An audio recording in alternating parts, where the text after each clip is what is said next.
वैभव और आप लोग देख रहे हैं करियर मित्रा के यूट्यूब चैनल को। दोस्तों, करंट अफेयर्स को कवर अप कर रहे हैं क्रॉनिकल मैगजीन से। फरवरी मंथ का ये एडिशन है।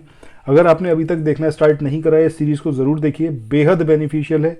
आपका जो समीक्षा अधिकारी का पेपर होना है या फिर उसके बाद जो आप पीसीएस 2025 के लिए प्रिपरेशन कर रहे हैं, दोनों के पॉइंट ऑफ व्यू से सारी चीज़ें एकदम समराइज्ड वे में है। बुक का पीडीएफ नहीं पढ़ाया जा रहा है, बट ये जो आप पीडीएफ देख रहे हो ये आपको मिल सकता है टेलीग्राम चैनल पर, जिसका लिंक मैंने आपको डिस्क्रिप्शन बॉक्स में दिया हुआ है।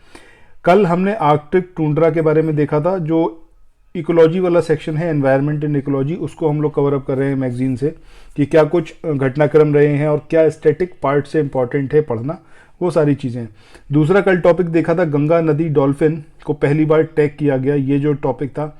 आज जो हमारा टॉपिक रहेगा उसमें हम देखेंगे भारत का 57वां टाइगर रिजर्व। अब इसके संदर्भ में बहुत सारे इंपॉर्टेंट पॉइंट है। सबसे पहली बात तो यही कि ये जो 57th टाइगर रिजर्व है, इसकी लोकेशन क्या है, कहाँ पर है, किसको घोषित करा गया है, कौन से वाइल्ड लाइफ सेंचुरी को। तो ये है आपका रातापानी वन्यजीव अभयारण्य या फिर रातापानी वाइल्ड लाइफ सेंचुरी, जो कि मध्य प्रदेश में लोकेटेड है। अब इसकी लोकेशन से रिलेटेड सारे पॉइंट आपको देखने हैं। आपको ये देखना है कि कौन सी रिवर यहाँ पर इंपॉर्टेंट है। यही सारी चीज़ें घुमा फिरा के आपसे एग्जामिनेशन में पूछी जाती हैं।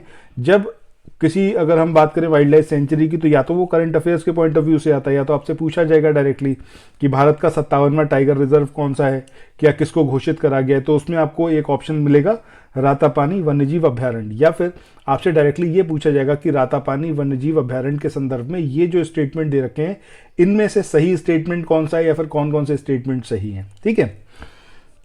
सो यहां पर आपको ये देखना है कि नर्मदा नदी जो है उसके उत्तरी किनारे के समानांतर ये जो वाइल्ड लाइफ सेंचुरी है ये पूरी फैली हुई है। किसके? नर्मदा नदी के उत्तरी किनारे की तरफ। दूसरा, कोलार नदी जो है वो अभयारण्य की पश्चिमी सीमा बनाती है। मतलब नॉर्थ में ये आपका नर्मदा रिवर है, इसके समानांतर ये वाइल्ड लाइफ सेंचुरी है। वहीं अगर वेस्टर्न पार्ट की बात करें तो ये जो सीमा बनाती है ये कौन सी? आपकी कोलार नदी। सो इन दोनों रिवर्स को आपको याद रखना है। अभयारण्य में भीमबेटका, अब भीमबेटका मुझे लगता है आप सब लोग बहुत अच्छे जानते होंगे, यूनेस्को वर्ल्ड हेरिटेज साइट है, जो कि शैलाश्रय और शैलचित्रों यानी कि जो गुफा चित्र हैं उसके लिए ये प्रसिद्ध है। जो आदि मानव थे उन्होंने भी उसके अंदर गुफा में चित्र बनाए हैं। जैन और बौद्ध धर्म से रिलेटेड अंदर चित्र मिले हैं। तो बहुत सारे ऐसे मतलब साक्ष्य मिले हैं जो प्राचीन काल के हैं यहाँ पर, और इसीलिए ये बहुत ज़्यादा फेमस है। एग्जामिनेशन के पॉइंट ऑफ व्यू से भी बहुत इंपॉर्टेंट है। अब अगर हम इसकी ही बात करें भीमबेटका की, तो यहाँ पर मतलब ये तो इसके बारे में इतना याद रखना कि यूनेस्को वर्ल्ड हेरिटेज साइट है और ये आपकी रातापानी वन्यजीव अभयारण्य में ही लोकेटेड है। इसके अलावा कौन कौन से ऐतिहासिक और धार्मिक स्थल यहाँ पर रातापानी वन्यजीव अभयारण्य के अंदर पाए जाते हैं या फिर वहाँ पर लोकेटेड है? इसमें है आपका गिन्नौरगढ़ का किला, केरी महादेव, रातापानी बांध, झोलियापुर बांध। तो ये दो बांध आपको याद रखने हैं, इस पर्टिकुलर वाइल्ड लाइफ सेंचुरी के अंदर ही लोकेटेड है। एक है आपका रातापानी बांध, दूसरा है आपका झोलियापुर बांध। केरी महादेव और गिन्नौरगढ़ किला भी यहीं पर लोकेटेड है। इसके बाद बात करें हम एग्जैक्टली टाइगर रिजर्व का मतलब क्या है। अभी तो हमने ये देख लिया कि रातापानी टाइगर रिजर्व जो है उसको 57th वाइल्ड लाइफ सेंचुरी घोषित किया गया है, 57th टाइगर रिजर्व घोषित किया गया है, जो ऑलरेडी एक वाइल्ड लाइफ सेंचुरी था, वह रातापानी वाइल्ड लाइफ सेंचुरी। ठीक है।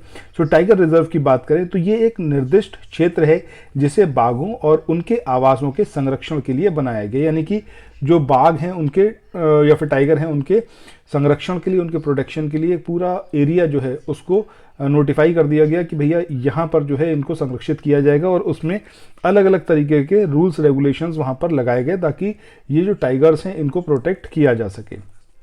अब इसमें काफ़ी इंपॉर्टेंट एक पॉइंट आता है कि ये जो प्रोजेक्ट टाइगर है ये कौन से ईयर में इसको लॉन्च किया गया इंडिया में।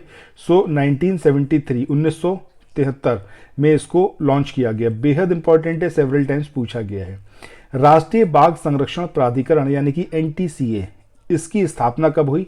2005 में। इसका उद्देश्य क्या है? इसका उद्देश्य है कि प्रोजेक्ट टाइगर के जो इम्प्लीमेंटेशन है उसकी देखरेख करना और भारत में बाघ संरक्षण के जो प्रयास हो रहे हैं उसको और अधिक मजबूत बनाना। नेक्स्ट यहाँ पर हम बात करें अंतर्राष्ट्रीय बाघ दिवस की। ये सारी चीज़ें आपस में कोरिलेट हैं।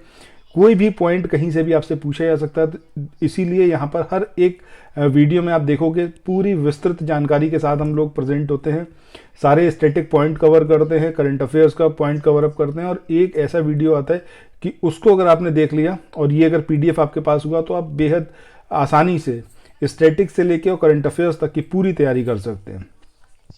अच्छा, अंतर्राष्ट्रीय बाघ दिवस की बात करें, 29 जुलाई को ये मनाया जाता है, ये भी पूछा गया क्वेश्चन है।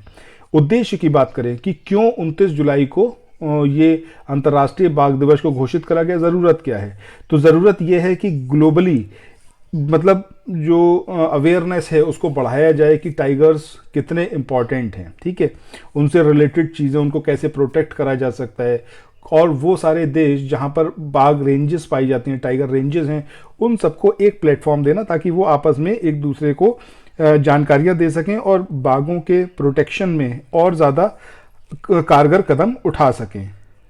इसके बाद नेक्स्ट हम बात करें कि कौन सा जो आर्टिकल है वो लाइमलाइट में रहा। कई बार आप देखते होंगे कि इंस्टीट्यूट के बारे में पूछा जाता है कि ये वाला इंस्टीट्यूट कहाँ पर है, तो ज़्यादातर वो रैंडम नहीं पूछा जाता है।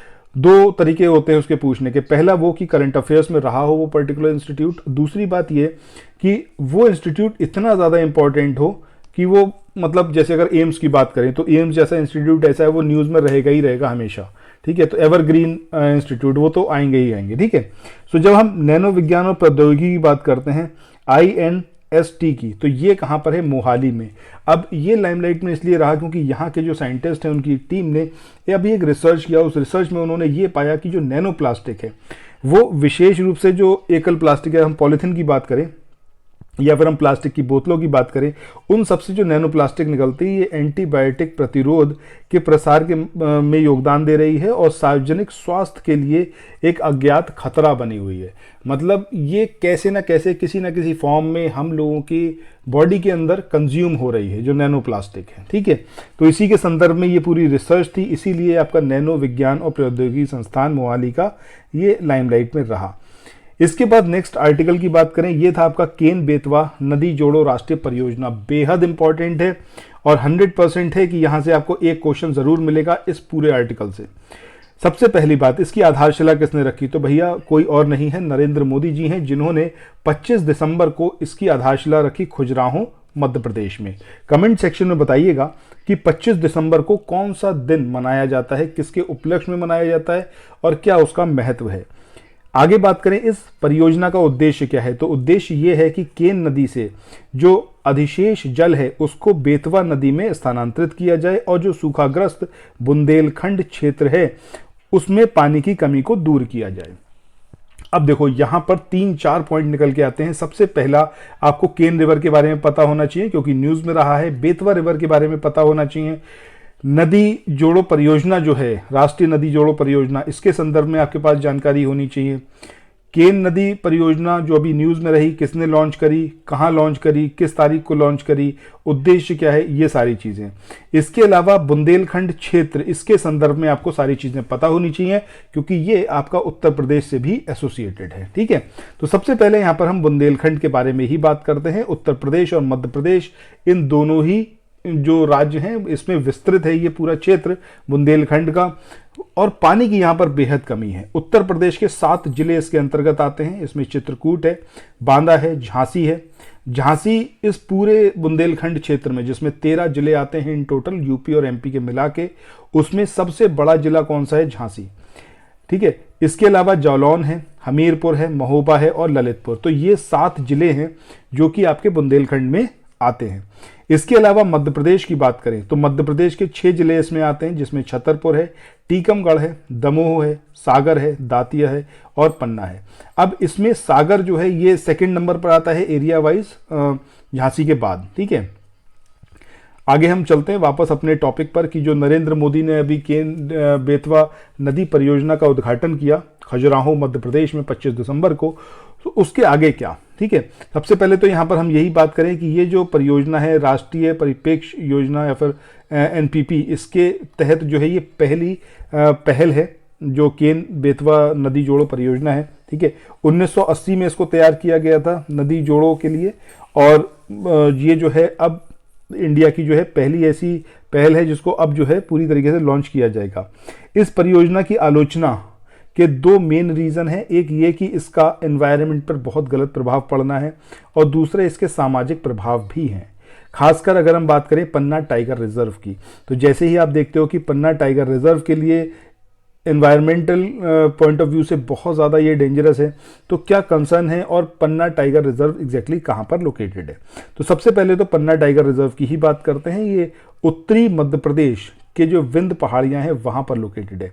ये आप ज़रूर याद रखिएगा डायरेक्शन, क्योंकि अब जो आप देख रहे हो यूपीपीएससी आयोग के पेपर्स, सो उसमें चाहे हम उसकी एनवायरनमेंट की बात करें या फिर हम ज्योग्राफी की बात करें, सो उसमें डायरेक्शन बेस्ड क्वेश्चंस आने लगे हैं बहुत ज़्यादा।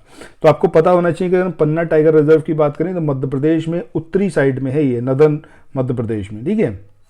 रिजर्व की विशेषता एक गतिशील शुष्क पर्णपाती जंगल और व्यापक पठार और घाटियां हैं। मतलब यहाँ पर पठार भी है, प्लेट्यू हैं, यहाँ पर घाटियां हैं और यहाँ पर जो जंगल है वो कैसे हैं, शुष्क पर्णपाती जंगल हैं।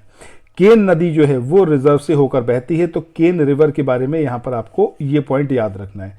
अभी हमने जो देखा था, हमने ये देखा था कि केन और बेतवा इन दोनों नदियों को यहाँ पर आपस में कनेक्ट करने की ये पूरी परियोजना है। इसमें केन नदी कहाँ से निकल रही है, आपकी पन्ना टाइगर रिजर्व से। अब केन बेतवा नदी परियोजना के संदर्भ में आगे देखते हैं कि इसके संदर्भ में जो कंसर्न है, सबसे पहला अगर हम बात करें जल हस्तांतरण की, तो तकरीबन 221 किलोमीटर लंबी नहर के माध्यम से पानी को शिफ्ट किया जाएगा। उसका एक लक्ष्य है जिसमें 2 किलोमीटर की एक सुरंग भी शामिल होगी। सो एक नहर यहाँ पर बनाई जाएगी जिसके माध्यम से केन का जो अधिशेष जल है, जो एक्स्ट्रा वाटर है, उसको जो है कहाँ पर शिफ्ट किया जाएगा, बेतवा में। सिंचाई की बात करें 10.62 लाख हेक्टेयर कृषि भूमि ये मध्य प्रदेश में, तकरीबन 8.11 लाख हेक्टेयर, और उत्तर प्रदेश में अगर हम बात करें तो 2.51 लाख हेक्टेयर ये जो भूमि है ये कृषि के लिए, मतलब इसको उपजाऊ बनाया जाएगा। यहाँ पर इरिगेशन की फैसिलिटी उपलब्ध कराई जाएगी इस पूरी परियोजना के तहत। सो यूपी का आपको याद रखना चाहिए, यहाँ पे 2.51 लाख हेक्टेयर भूमि जो है वहाँ पर वार्षिक सिंचाई जो है उसकी फैसिलिटी अवेल कराई जाएगी। इस परियोजना से उत्तर प्रदेश और मध्य प्रदेश के जो 13 जिले हैं वो फ़ायदा पाएंगे। मतलब ये जो बुंदेलखंड का पूरा एरिया है जो सूखाग्रस्त है, वो इरिगेशन की फैसिलिटी से धीरे धीरे यहाँ पर जब मतलब पानी की उपलब्धता होगी तो ऑब्वियस सी बात है कि फसलें भी होंगी, उसके बाद ये जो समृद्धि की तरफ ये पूरा क्षेत्र बढ़ेगा। अब जो एनवायरनमेंट कंसर्न है पन्ना टाइगर रिजर्व को लेकर, उसको देख लेते हैं। रिजर्व के मुख्य क्षेत्र का तकरीबन 98 वर्ग किलोमीटर हिस्सा जो है वो जलमग्न हो जाएगा, मतलब वो डुबो दिया जाएगा, जिससे बाघों के आवास, वन जैव विविधता और पुनः स्थापित बाघों की आबादी को खतरा हो जाएगा। यानी कि जब आप पूरा एक इतना बड़ा एरिया, तकरीबन 98 स्क्वायर किलोमीटर का एरिया पूरा आप डुबो दोगे इस परियोजना के तहत, तो ऑब्वियस सी बात है कि वहाँ पर जो वाइल्ड लाइफ डाइवर्सिटी थी वो सारी डाइवर्सिटी खत्म होगी। अब ये पूरा एरिया बाघों के लिए संरक्षित है। अब बाघों के लिए वो पूरा मतलब एरिया जो डुबो दिया जाएगा वो बाघों के लिए तो रहा नहीं, तो उनके संरक्षण में जो अभी तक पूरा एफर्ट किए गए थे उसको बहुत हार्म पहुंचेगा और आगे उनके लिए खतरा हो जाएगा उनकी आबादी के लिए। संरक्षित क्षेत्रों में वनों की कटाई की वजह से लगभग 2 से 3 मिलियन पेड़ों को नुकसान होगा, जो कि एक बहुत भारी नुकसान है जिसको मतलब नहीं काउंट किया जा रहा है एक तरीके से जब इस परियोजना को लॉन्च किया जा रहा है। घड़ियाल और गिद्धों पर क्या प्रभाव पड़ेगा? केन जो घड़ियाल अभ्यारण्य, इसमें घड़ियाल आबादी को संभावित नुकसान, और नीचे की ओर अगर हम बात करें तो गिद्धों के घोंसले के स्थानों में व्यवधान यहाँ पर आएंगे। इसके अलावा समुदाय का विस्थापन, जलमग्न जब करा जाएगा 98 वर्ग स्क्वायर किलोमीटर को, तो वहाँ पर जो मतलब लोग हैं या फिर जो पूरी वाइल्ड लाइफ सेंचुरी है उसको बेहद नुकसान होने वाला है। और पन्ना जिला जो है वहाँ से तकरीबन 6600 से अधिक परिवारों का विस्थापन कराना पड़ेगा। तो ये जो शिफ्टिंग है लोगों की, ये भी बहुत ज़्यादा यहाँ पर प्रॉब्लमेटिक है, यहाँ पर ह्यूमन लाइफ भी डिस्टर्ब होगी। इसके बाद केन नदी की बात करें, इंपॉर्टेंट है, तकरीबन 427 किलोमीटर लंबी ये नदी है। मध्य प्रदेश के बुंदेलखंड क्षेत्र से ये होकर गुजरती है। मध्य प्रदेश और उत्तर प्रदेश दोनों ही राज्यों से होकर गुजरती है। अब यमुना कि गंगा से मिलने से पहले यमुना की अंतिम सहायक नदी है। यानी कि ये ट्रिब्यूटरी किसकी है? यमुना की। बिल्कुल आखिरी में मिलती है जब यमुना जो है फाइनली गंगा जी में जाकर मिलने वाली होती है, तब केन नदी उसमें मिलती है। इसके बाद कोई और सहायक नदी नहीं है जो यमुना में मिले। ठीक है, सो ये आखिरी नदी है जो यमुना में मिलती है। उत्पत्ति की बात करें तो कैमूर रेंज के उत्तर पश्चिमी ढलान पर अहिरगवा गांव से जबलपुर जिला जो कि मध्य प्रदेश में है, वहां से ये उत्पन्न होती है। उत्तर प्रदेश में फतेहपुर के पास चिल्ला गांव जो है वहां पर ये यमुना नदी में मिल जाती है। कहां पर? चिल्ला गांव, फतेहपुर डिस्ट्रिक्ट, उत्तर प्रदेश। दुर्लभ साजहर और डेंड्रेटिक अगेट पत्थर, इसके लिए ये जानी जाती है। वैसे तो ये कुछ खास पॉइंट नहीं है इंपॉर्टेंट, बट फिर भी याद रखिएगा।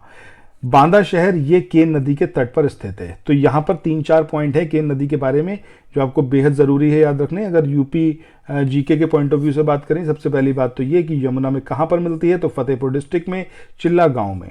दूसरी बात, कौन सा शहर है जो इसके तट पर है, तो वो है आपका बांदा।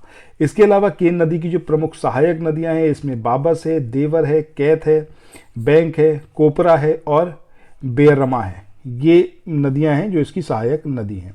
इसके बाद नेक्स्ट यहाँ पर हम बात करें बेतवा नदी की, तो इसका उद्गम कहाँ पर हुआ है? ये आपका होशंगाबाद के पास में विंध्य पर्वतमाला, वहाँ से निकलती है मध्य प्रदेश से। उत्तर प्रदेश के हमीरपुर में ये यमुना नदी में मिलती है। कहाँ पर? हमीरपुर में। और ये यमुना की एक सहायक नदी है। इस पर अगर हम बांध की बात करें तो बहुत इंपॉर्टेंट है, राजघाट, परीछा, माता टीला, ये तीनों बांध कहाँ पर हैं? बेतवा नदी पर ही बने हुए हैं। सो ये आज का पूरा करंट अफेयर्स था। आई होप आप लोगों को काफ़ी ये इन्फॉर्मेटिव लगा होगा और बेहद ज़रूरी है। यहाँ पर कोई भी एस्पेक्ट मैं अपनी ओर से नहीं छोड़ता हूँ।